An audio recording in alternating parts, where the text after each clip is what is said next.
Alrighty, hello. Welcome to a Daddy's Girl podcast. My name is Donis, the Daddy's Girl, and here is Everett Collins, the Daddy. The daddy. That's right. That's right. How is everybody? We're getting ready to celebrate the end of old year and bringing in the new year. And we got a lot of things exciting to look forward to and leaving old things behind. Mhm. That's right. Yep, Moving on.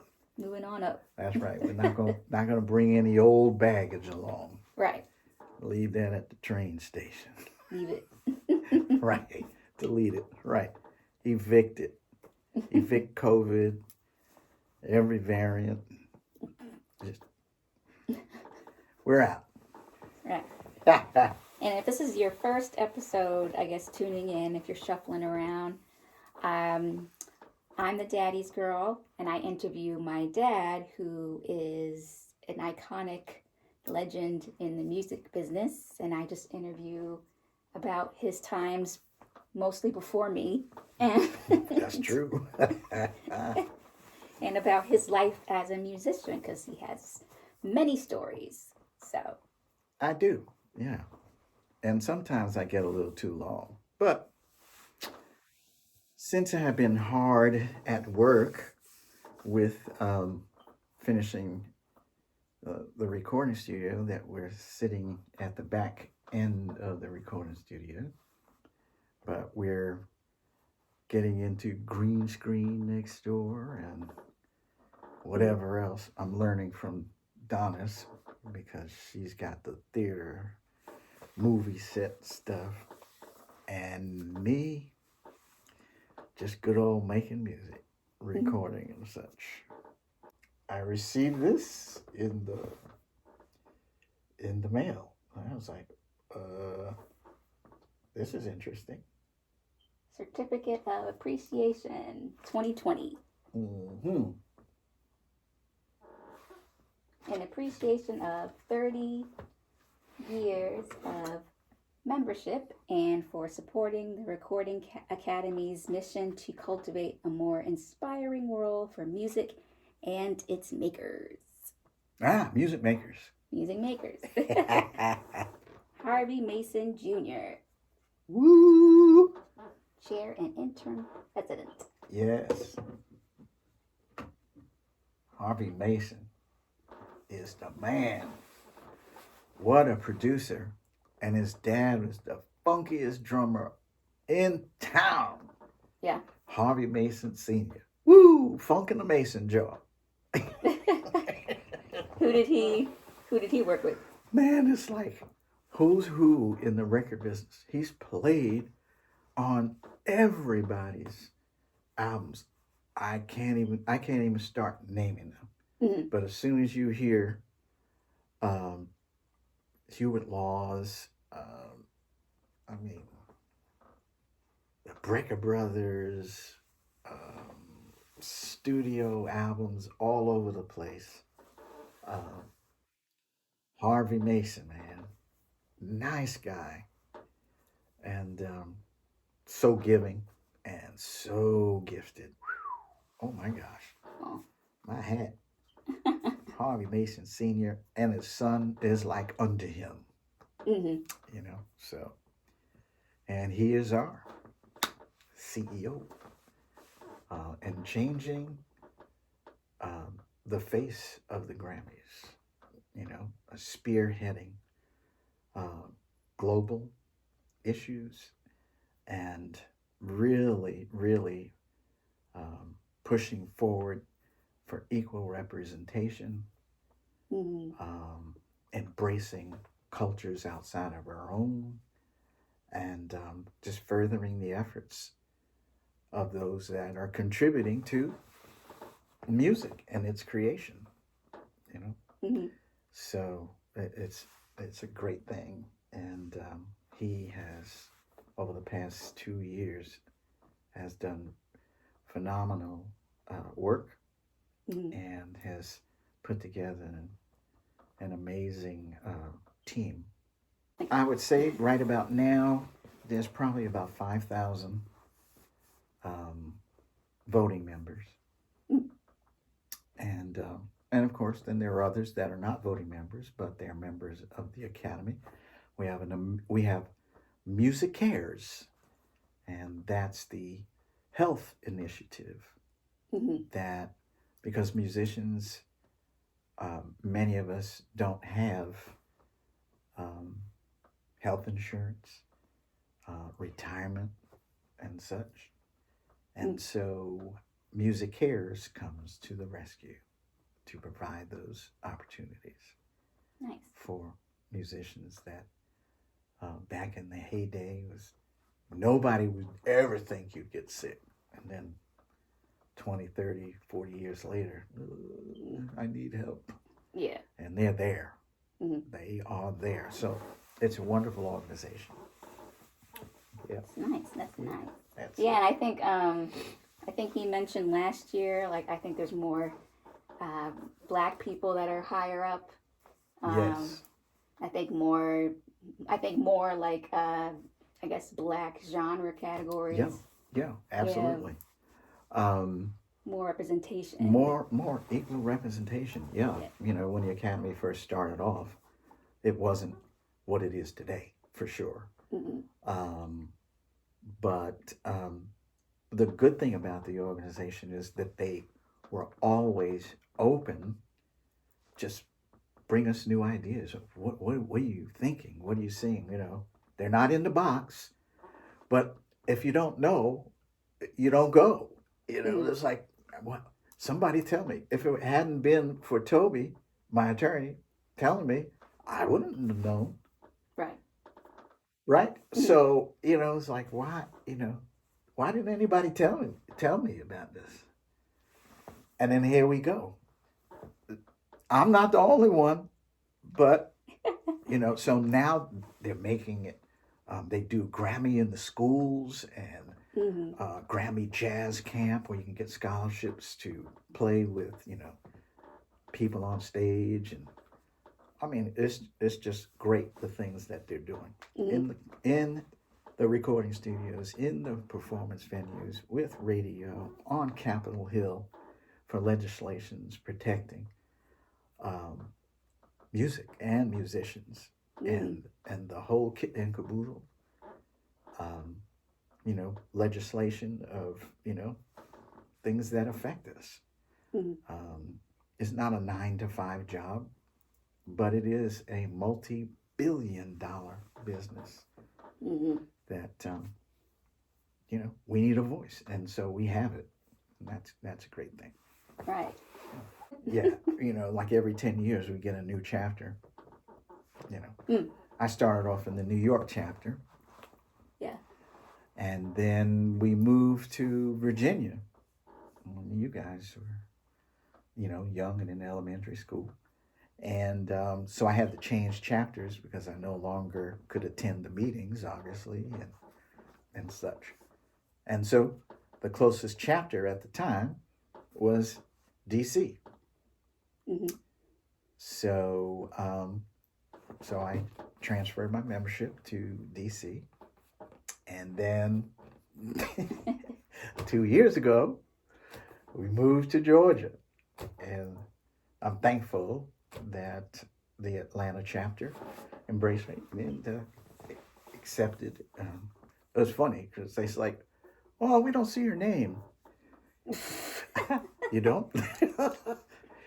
Yeah, so, but, you know, don't worry. All you have to do is just start from the beginning. And I was like, what? And they said, what? Well, you know, what membership are you? I said, I'm a voting member. It's like, really? Yeah, last I checked. And I told the woman, I said, yeah, I've been a voting member for like more than 25 years, you know. And she's like, really? Oh, well, I'm new here. And that's the answer you I'm give. going to have to research that. And so I said, oh, no problem. And sure enough, she called back and 2, 3 days later and apologized. Mr. Collins? Oh my gosh, I didn't know. I had no clue. But oh my gosh, I'm so sorry. I said, no, that's all right. I'm trying to figure out why am I going to start all over again and start filling things out. Mm-hmm. But it was she just misinformation and she just didn't know. So anyway, Yeah. I am good. I'm good. What are the meetings like? Have you been to an Atlanta one? You haven't been to an Atlanta one. I have not. And the reason is COVID Yeah. shut it down. No in-person meetings. Mm. And when I was living in New York, of course, I made a lot of those. DC made a few. It was still 2.5 hour commute, back and forth. But I was like, I could do that. Just kind of hang out at my friend's house. Yeah. and, So that's what we did. As soon as we get down here, COVID shuts everything down. And I said, like, where's the office? So right now there is no office. Our homes are our office until this thing goes away. Right. And here we are. It's still hanging around. Old business. Just trying to evict it. But right. Yeah, so that's it.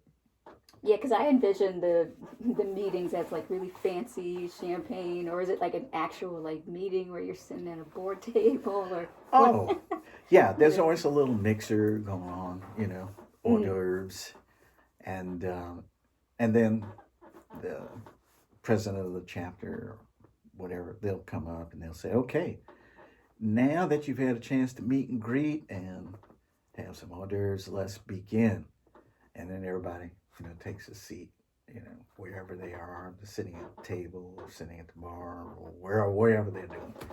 And then they open up business and discuss the pertinent issues at hand and what we're doing. And these legislations have affected us, and this is how we are being represented. So we're going to turn it over to Donis Collins, who's going to represent him on Capitol Hill. So, and then you would tell us what's going on. So, okay. They usually last about 2 hours. There's always a live entertainment portion to the meeting. I hope so. And you never know who it's going to be. Ooh. Yeah. But I'll never forget the last one I made in D.C., Chuck Brown, the Go-Go Band King. Yeah. Rest in peace. Yeah. And Junkyard Band. They was there. And I think it was members of Fish. You ever hear? Something like that. Yeah. Yeah. They all I think go-go you called me bands. because I was living in DC at the time. That's right. That's and you're right. like, guess who I saw? I saw Chuck Brown. I'm like, where? On U Street? 14th and U. 14th and U. How's he doing? Right. So and you never know. You never know who it is. And so they were doing some sort of mixer just before I got here, and T.I. was there. So I was like, okay, I didn't even know. And half the place I didn't even know where it was. I always have to ask Donis or Candace or Alexis, where's this?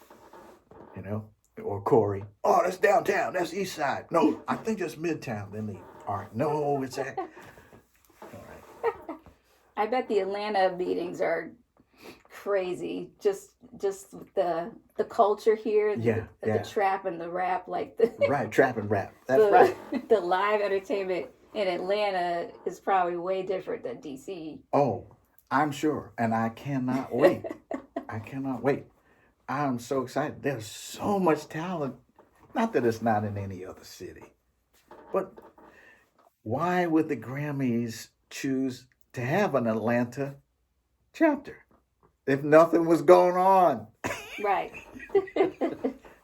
Yeah, so it's alive and well and getting gooder. Yeah, so I'm just waiting for this nonsense to clear. So, and they would mail you a package of all the category entrance so that you could actually listen to it. Play the CDs, and they give you a discount. You don't buy regular, you buy the cost or whatever. Like Columbia House. Yeah, yeah. And my wife, Zelda, she's like, oh man, this is great. Like being, a member of a record pool. And I can't believe we get this discount. And I said, well, yeah, well, you still got to pay for it. Right. And then we would get these boxes of CDs. And then I would start listening, I'd play them all. And, okay, next. But that's how we had to do it. Now, everything's online. Mm-hmm. And we don't have to wait for a shipment of CDs to arrive. Right. You just pull it up on Spotify or Apple Music, whatever other streaming service there is. You got to be kidding me. That's less exciting, actually. Yeah, Because when the CDs came in the exactly. mail, it was like a musical Christmas. Something tangible. Yeah.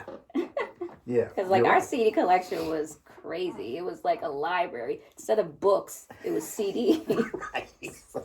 All wall of CDs. Yeah. Not to mention the fact that we would be DJing and doing all kinds of school dances and homecomings and football games and whatever. Birthday parties. Parties, right. Anniversaries, yeah.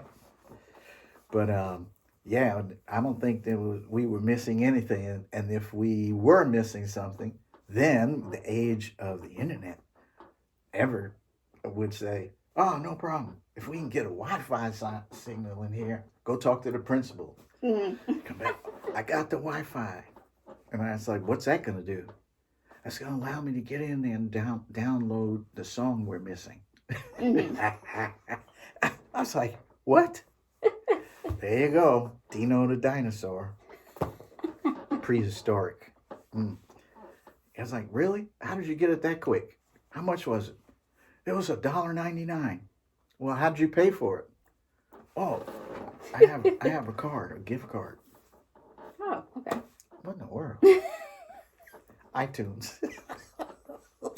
Okay, so everything changes with the advancement of technology. So I remember where we were listening to LPs, Mm-hmm. vinyl LPs, which, by the way, vinyl is trying to make a comeback. Watch. Oh, yeah. Yeah, when we lost vinyl, that's when we started losing artists. Mm-hmm. They started going into the negative as soon as we started streaming. Mm-hmm. And the CDs. Right, they're starting to disappear, and we're like, okay, CDs so are then gone. how do the artists survive? Right. And the age-old saying, you're going to make your money by touring. Really? What if you don't feel like touring? Right. It's not your groove. Mm-hmm. Well, good luck. That's probably why Bruno Mars was on tour for 3 years. Poor thing. No, he was out there campaigning. Yeah. Man, it's like, man, if you see enough signs with your name on it all over the place, let me see what this guy's about. Right. Yeah, well, you're the first one that told me about Bruno Mars. I was Yeah. like, what? Who's this guy? And then I started watching him. Love him. Yeah, yeah, me too. So I know COVID ruined that because, okay, like I can't tour. I can't see anybody. So I have to depend on people listening to my music online. That's it. That is it. Wow. That is it. And then that's when the verses started and live Zoom concerts and tip glasses. And I was like, tip glass? Yeah, he just put a tip glass. I was like, you got to break this down. How in the world? I know what a tip glass is. Right. Well, how you going to do that on Zoom? Yeah, man. Cash App, man. And I was like, Yep. okay. You can tip people on Twitter now. Oh, what? Yeah. There's like this little, if you like what they're tweeting Tip about, Twitter. you can, I'm like, okay, I turned that on. Well, No tip one's tipped Twitter. me though, but I was, What? Unfair. Tipper. You gotta have like a big account. Oh, a big following. Yeah. Oh, Yeah. okay. For them to like tip you. And I think Instagram has that now too. Oh, wow. When you go live, you can you can fundraise. I know that. Oh, like a GoFundMe type thing? Yeah, like donate to various Oh, organizations. that's nice.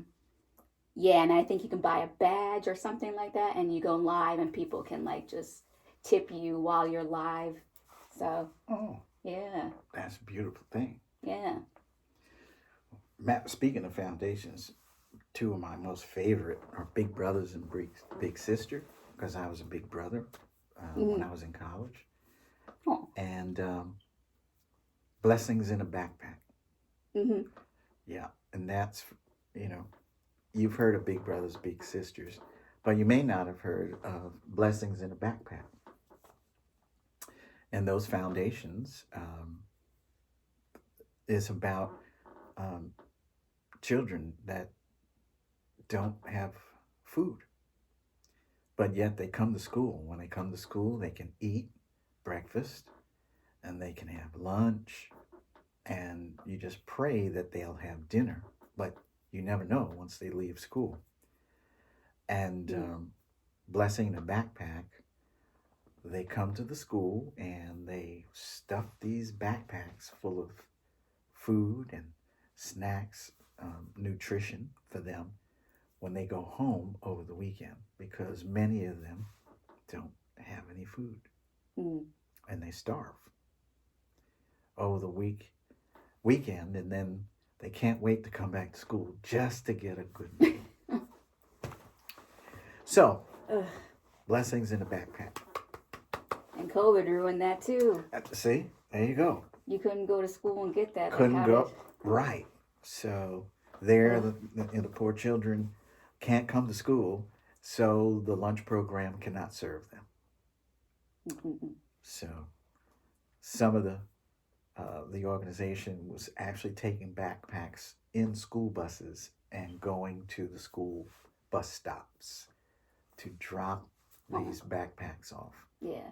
And it's all very discreetly done so that no one feels like, oh, yeah, I gotta go get this backpack, and they might find out that I don't have any food. Right. So they're very discreet about it. Oh. Yep. They come in, they see their backpack. They don't make a big announcement. They just go get it. Yeah. Yep. Go on back. So it's a beautiful thing. And how long has that been around? I'm going to say I was introduced to it by one of my students at Stonehouse when I was teaching in Williamsburg, and her mother was an area representative, and that's how I found out. So previously, now I'm saying that was probably 2012, 13. At 2012, yep, Stonehouse, because 13 I was at Berkeley, and the organization still growing, but at the time it had been in existence for at least 10 years, but just people hadn't heard of it. So, right. And so, yeah, we need supporters there, and Big Brothers, Big Sisters, still making a difference. Mm-hmm. Yeah. Yeah, so look up Blessings in a Backpack. I guess, is it blessingsinthebackpack.com or .org? .org.com. Yes. Yes. Yes. Do that. Yeah, do that. Man, she doesn't realize it, but, like, Dad, did you hear this? Like, there's, all right, help me now, because Candace went to school with him down at ODU at Masego. Yeah. Yeah. Man, I was like, who is this guy? Mm-hmm. Playing saxophone, rapping, singing. What? He's good. Yeah. Shout out. ODU. Yeah. Is he nominated for anything? I hope. Yeah. That's he good. is. Good. Yeah. Probably in an R&B category. R&B, yep. So, yeah, right on. So, but and anyway. you have a couple students who've been nominated. Absolutely. Mm-hmm. Yeah. One of them, well, of course, De La Soul, Mm. um, Laquan Green, working with Cardi B, and He did Bodak Yellow. Word Up. He produced it, right? He didn't That's write. right. Yeah, he didn't write Produced the and wrote lyrics it. because He didn't. No. He didn't write the lyrics. He did the beat. the beat. But the beat. I always tease him. He's like, Mr. Collins, you got to help me make some beats. And I said, what are you talking about? Get on the drums and just make some beats. No, that's not what I'm talking about. He had to break it down to me. Oh, I was like, that's it? Yeah. But everybody's doing that now. Mm. I was like, really? Why don't you just like get on the drums and make some beats? No, that's not how you do it. Mm. No. You have to have like a drum machine, or you got to have a DAW. And I was like, oh, okay. I said, well, that's called making beats. To me, it was just called making a rhythm track. Mm. Yeah, guitar, bass, drums, keyboards. Mm. They don't want no singing, no rapping. No, they just want the music. I said, Right. okay, so why don't you just say, let's do a demo track? That's what it was. All of a sudden, you make beats. Yeah, like was it Fruity Loops and Oh, you know Logic about Pro? that. Yeah, Fruity Loops. I was like, what in the world? What is a Fruity Loop? That's where the loops started, and sampling, way back then. Mm-hmm. Yeah, a lot of my students hip Mr. C up, I know even Pete be out there making beats. Yeah. But yeah, there's lots of people that I have had the pleasure of teaching and or working.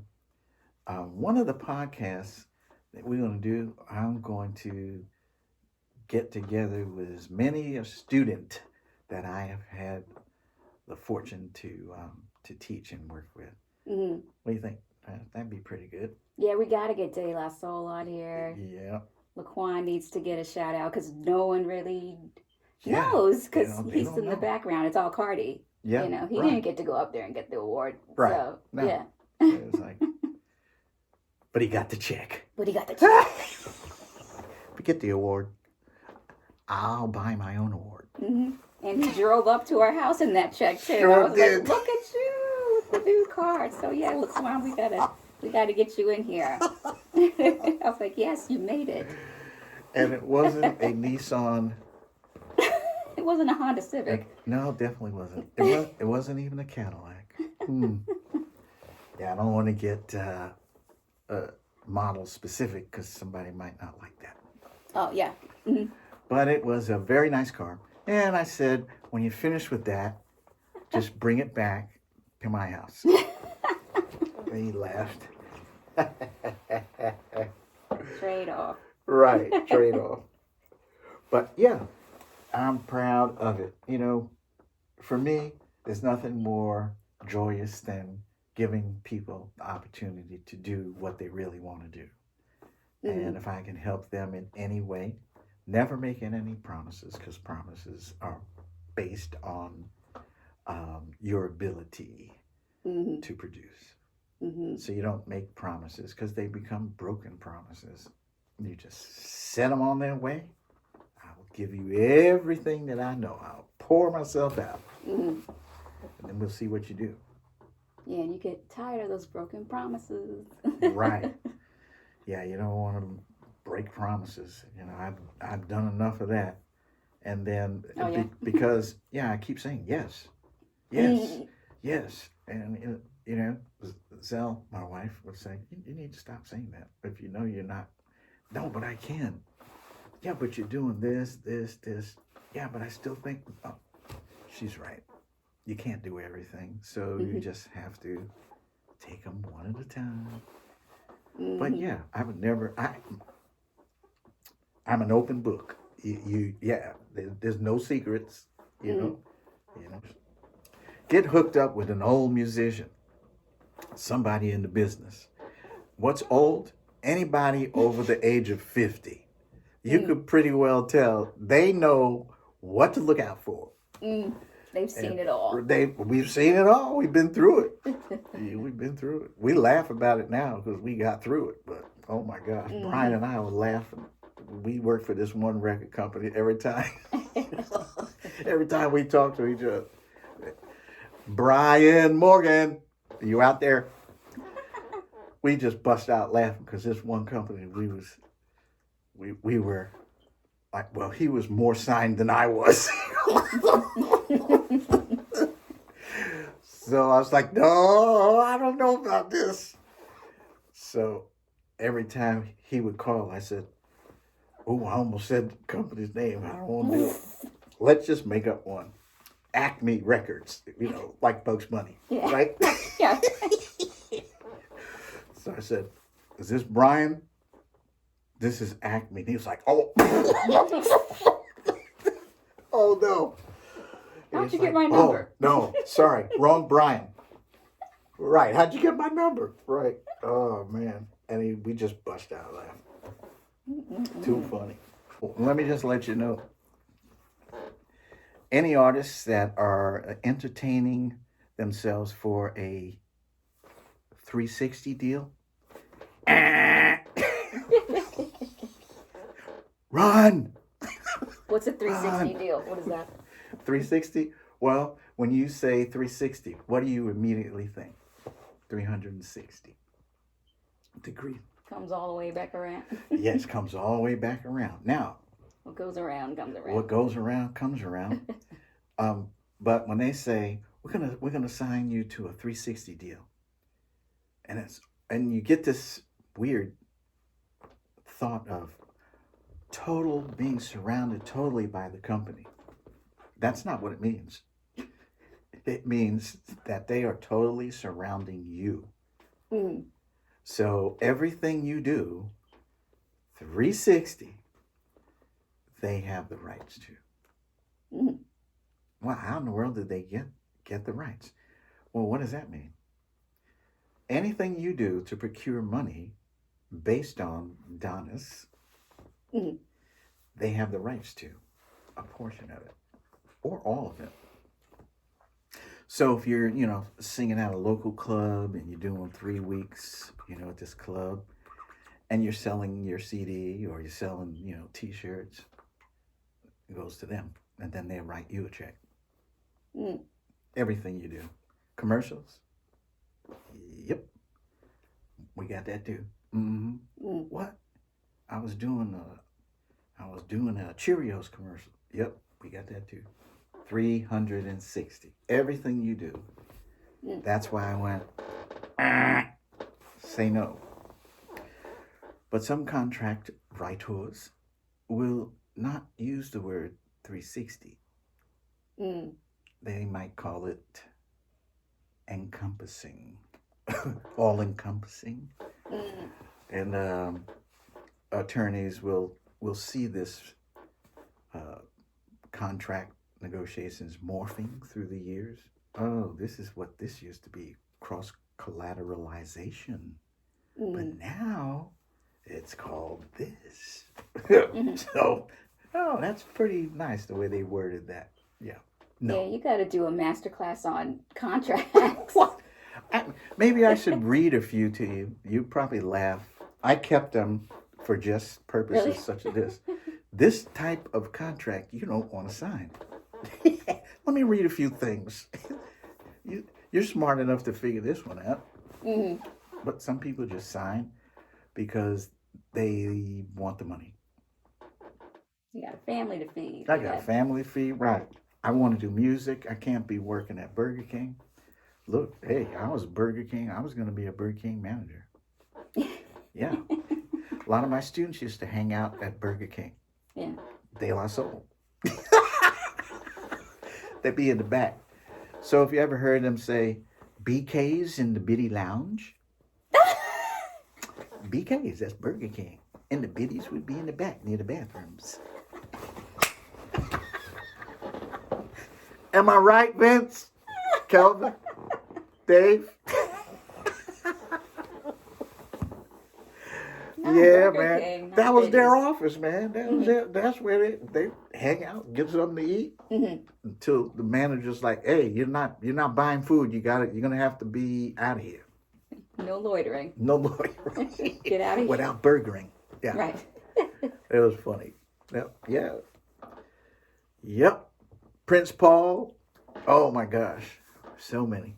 That's funny. That's where they got their humble beginnings. Donnie Newkirk, yeah, man. Ron Dickerson, Mm-hmm. JD. Oh man, list goes on and on. Amityville, straight out of Amityville. Matter of fact, we'll get a chance to talk to Chris or Ernie. Yes.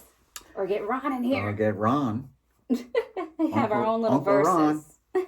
Yeah. Right. And we'll just do a lot of reminiscing. Oh man, my gosh, you'll be rolling. Mm-hmm. The things that you just don't know that are too funny. Hilarious. You know, it's always like, hey, you remember the time? Not Michael Jackson. Remember the time? It was like, oh. Yeah, man. Because you'll remember So stuff many- that they don't remember. And they'll remember stuff that you won't. And Right. And I was like, oh my gosh. Man, for all the bands that I played with and recording artists, there's a story to go with everyone. with every last one of them. Mm. Even working with Aretha Franklin. There's just some funny stuff. She was hilarious. She was a diva, but she was hilarious. Yeah, we got to have an Aretha episode. Oh my gosh, that is too funny. She was so set in her ways, and you'd never see her get on a plane. Not her. Mm-mm. Nope. If it ain't on wheels, Aretha won't be there. You gotta be kidding me. No wheels, no deal. No deal. There you go. I like that. No wheels, no deals. That's right. And speaking of the Isley Brothers, I think they had the best verses this year. Amen. With EWF. Yeah. Yeah. You know, like Steve Harvey, even though he talked too much, or a lot of people said he talked too much, Right. he kind of set a good tone. Because, I mean, I think it was a good 2-3 hours. Yeah, man. We would stay there. We was right with them, right? Yeah. We stayed till, all right, Until the end. till the Ciroc, wait a minute, am I saying it right? Ciroc. Ciroc Yeah. was empty. Ciroc vodka.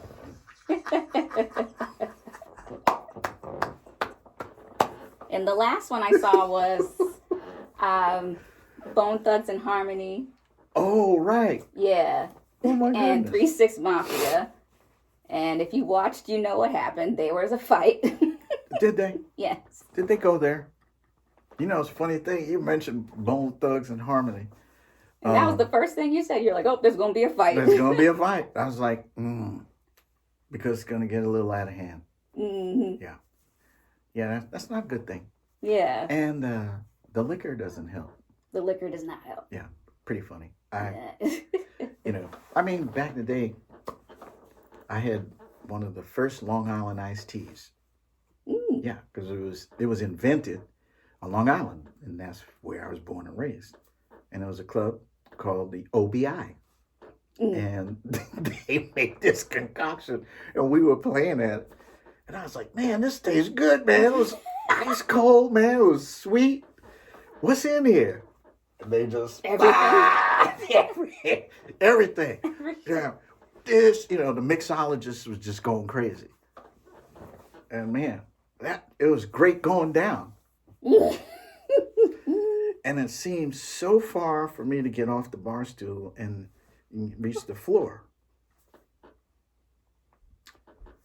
Whoa. So, but anyway. Long Island's are my favorite. Right. So why did I go there?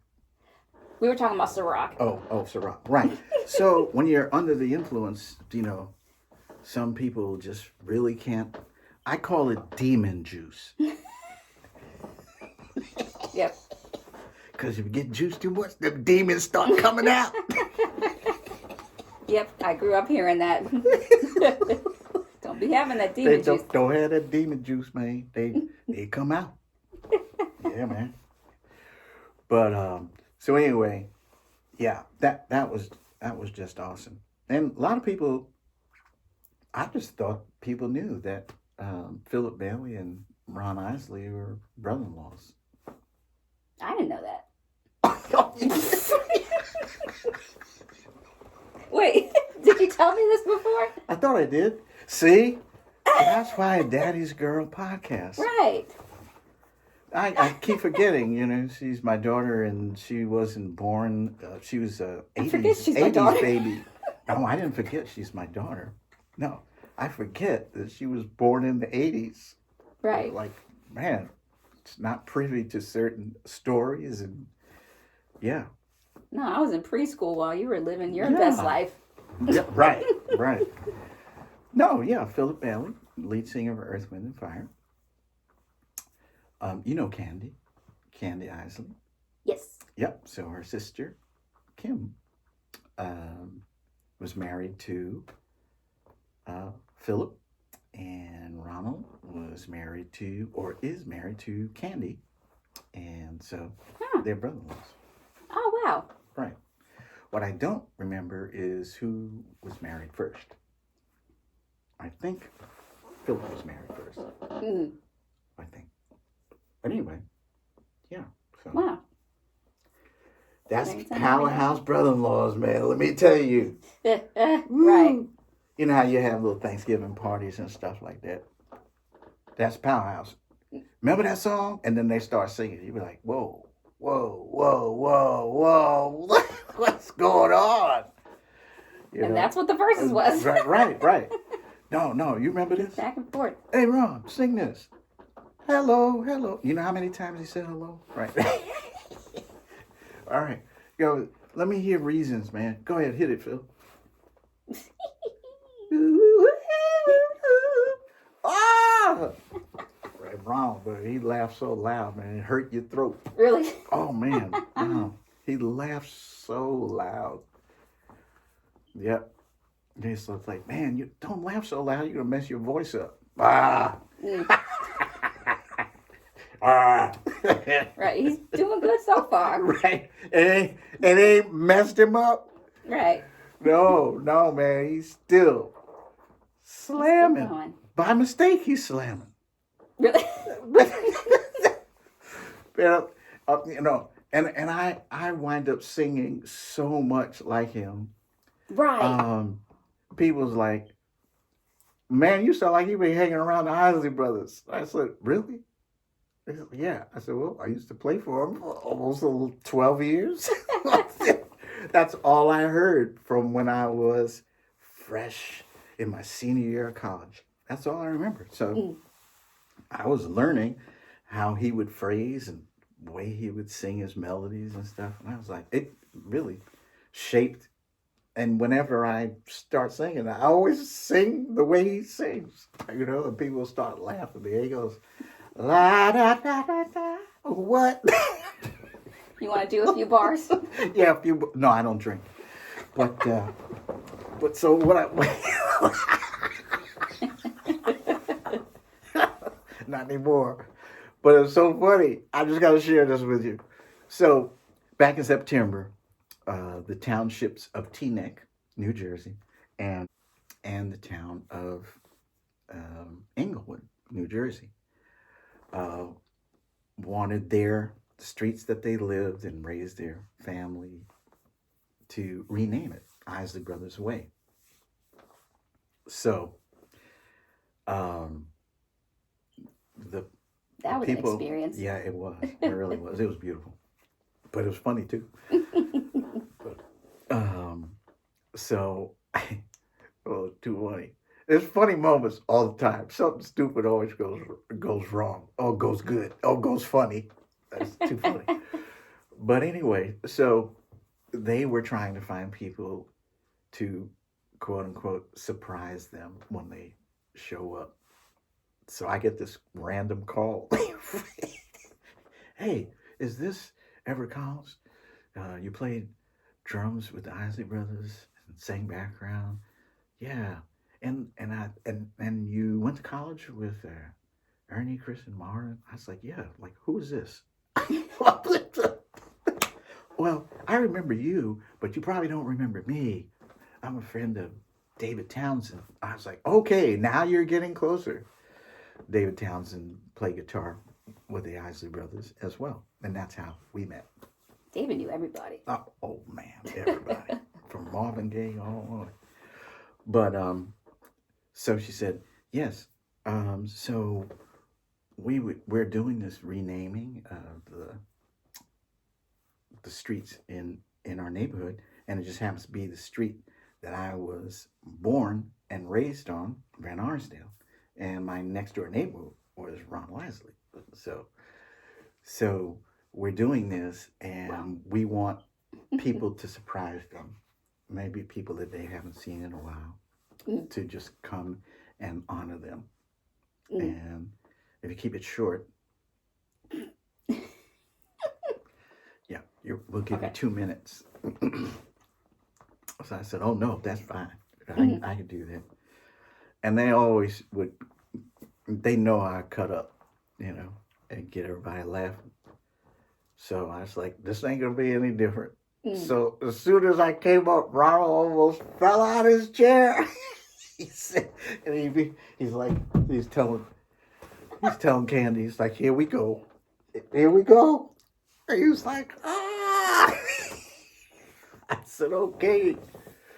Aww. And I said, first thing I said, hello. He said, here we go. Hello. I said, Ron, man, this is the red carpet, baby. He's like, stop. Ernie was crying, man. He goes. We need a copy of the speech. Oh, man. I think they got it out there somewhere. Somebody got it. Probably Kim got it. Mm-hmm. But it's just so... Anytime you put us together in a room with any of us, man, the stuff that comes out is just too funny. Some things you ain't even going to talk about is so funny. And right. So it's like, oh, no, this is never going to hit. Edit. Stupid. Glad you got that out of your system, but we got to cut that out. It's all out? Yeah. Okay. Oh, we can't do hilarious. We can't air that. Oh, man. Stuff that was just too funny. I shared this one thing. Does everybody know what a cowbell is? I know you know what a cowbell is because you was in percussion in middle school. And if you've seen SNL, right, you know what a cowbell More cowbell. So you know what a cowbell. All right. So, bless his heart, Kelly loved to play the cowbell. Kelly Isley. And if you listen, you hear a lot of Kelly. Cowbell. All right. So Kelly, you could hear the cowbell in the music a lot of times. It's like, I'll play the cowbell. All right. So whatever. So he would feel very comfortable playing the cowbell. This one night, Donis, oh my gosh. Now, mind you, most stages are a minimum of 5 feet off the ground? Mm-hmm. Minimum. So you have to look up at you see chins and nostrils. Right. When you're right in the front, like this all night. Right, your neck hurts. Right. So Kelly would always be on stage left, right next to Chris. Right. And Ronald, he had to run to the stage, but he would always enter from stage right. So anyway, Kelly, he got his microphone. He's up there this one night, and the security guards would always line the front of the stage of the barricade, so somebody would jump up and try to grab their leg, or mostly women, right, coming up to bring roses and all that stuff, and it was like, as Kelly would say, nah, I ain't take nobody's roses. Throwing panties. Right. Yeah, they come up there too. And it's like, nope, because they grab my leg, man, then I'm going down. There's things like that. I was like, oh my gosh, that's too funny. So this particular night, we're playing Fight the Power. Mm-hmm. And, Man, fight it. Fight the power. Hey, baby, fight the power. All of a sudden, I'm watching, and Kelly was like killing it. Wah, wah, wah. He hit the cowbell and it flew out of his hand. And I was like, oh no. And Chris is right next to him and he was like, ah. But the bad part is, it fell and the security guy was standing there like right below Kelly. And it hit him in his head. And the guy he was like, bam! Ah, And he fell down. What was that? I was attacked from behind. What happened? And Kelly was like, can I have my cowbell? So he's bent down. You all right, man? We fight the power. We just fight the power. I was like, when Chris is I hope he had a fro to like break the ball or something. Not a bald head. The hat. But I was like, I said that, man. Did you get the cowbell back, Kelly? Yeah, I got it back. I'm not worried about the cowbell. He might sue us. Right. I was Hey, hurt man. on the job, workers' comp. Hey, how's the security guy? Oh, man, is he okay? Mm-hmm. Oh, man, we was killing it. Oh, that was so funny. And Rudolph said, why did you hit the guy with the cowbell, man? And some people just missed it. Right. They just totally missed it, man. It was like, what? Marvin's like, what? When did that happen? Oh, man, we was crying. So little things like that. Little things like that was too funny. Oh, man, there's a lot of those.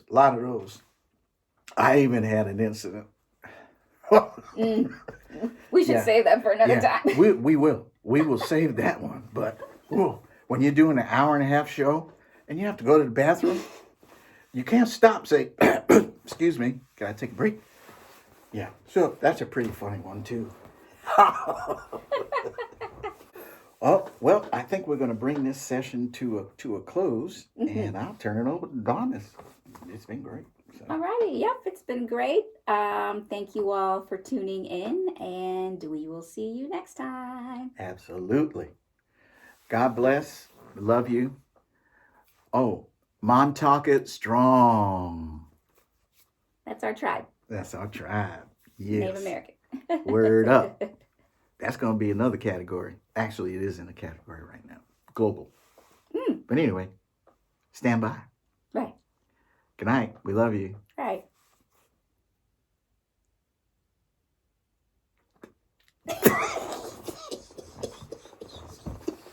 That was good.